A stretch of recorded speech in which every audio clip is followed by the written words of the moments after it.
izda nas lahko zakonec. To je huda bolečina.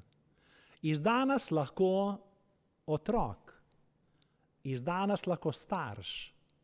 Izda nas lahko sosed, prijatelj, družabnik, sodelavec, sorodnik, šef.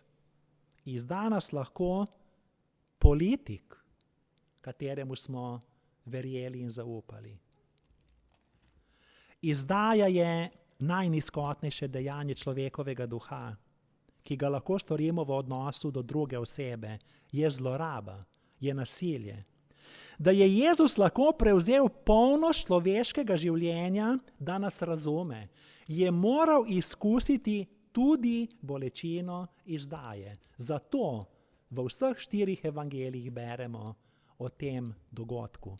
Moral je postati žrtev izdaje, da nas povsem razume. Takšnega Boga ni nikjer.